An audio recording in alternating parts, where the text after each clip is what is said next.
ulang diri kita itu dengan memasukkan sesuatu ke dalam air. Itu ada ilmunya sebenarnya. Ya. Bahasa saya itu coding.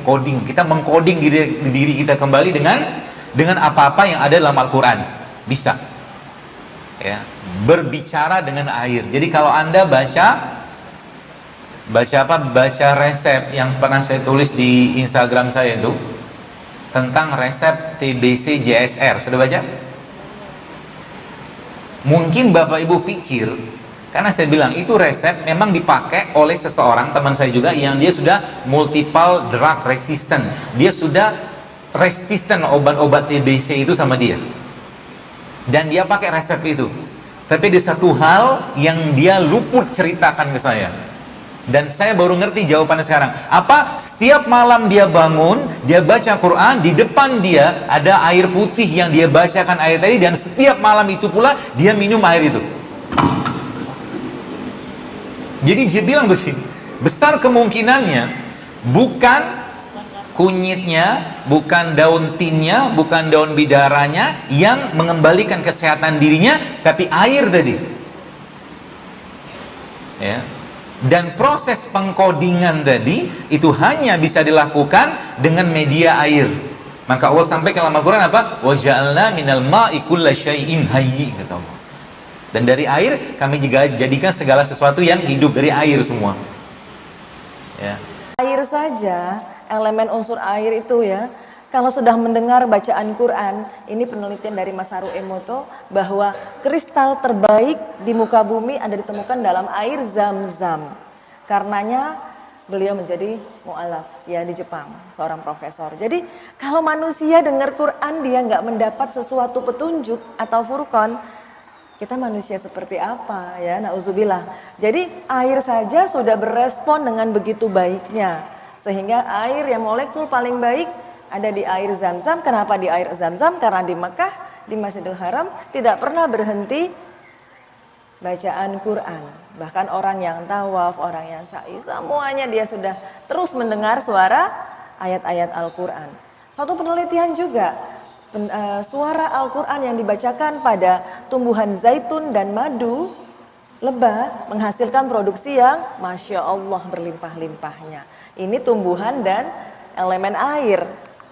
Dan dahsyatnya penderita kanker, ini riset ya, di sebelah kiri, ledakan kanker terjadi, maksudnya bukan ledakan, maksudnya kalau kanker itu kan sel tubuh sendiri, dia akan hancur sendiri atau mati sendiri atau menciut sendiri hanya dengan didengarkan terapi Al-Quran, Masya Allah.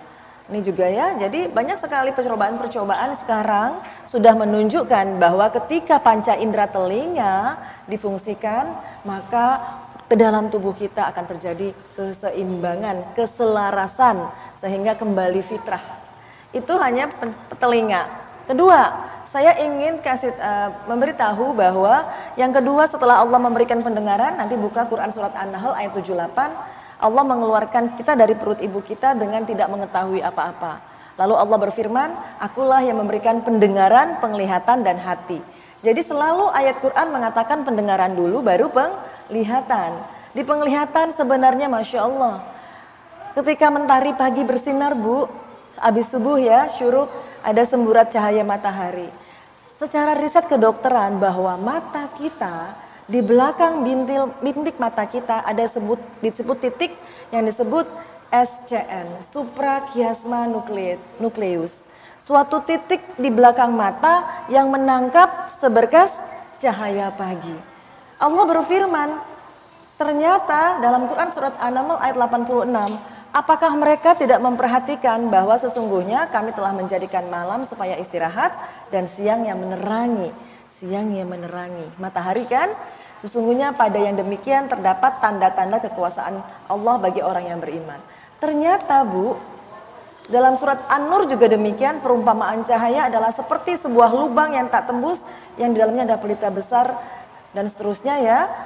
Ketika cahaya matahari masuk ditangkap mata pagi hari, sistem tubuh mulai beroperasi. Ibarat mesin mulai nyala, mobil manasinnya pagi-pagi gitu ya. Jadi manusia ini dinyalain dengan seberkas cahaya matahari. Jadi alangkah meruginya kalau ada orang habis subuh tidur. Makanya Rasulullah melarang. Kenapa? Ternyata cahaya matahari pagi yang kita lihat pagi hari mengaktifkan 3 sistem yang Masya Allah dalam tubuh. Sistem syaraf, sistem hormon, dan sistem imun kekebalan tubuh. Barang siapa umat Islam yang tidak memanfaatkan seberkas cahaya matahari pagi, maka niscaya lama-kelamaan sistem sarafnya terganggu, sistem hormonnya terganggu, sistem imunnya terganggu. Jadi ingatkan Bu, diri kita, suami kita, anak kita, keluarga kita, tetangga kita, jangan tidur habis subuh.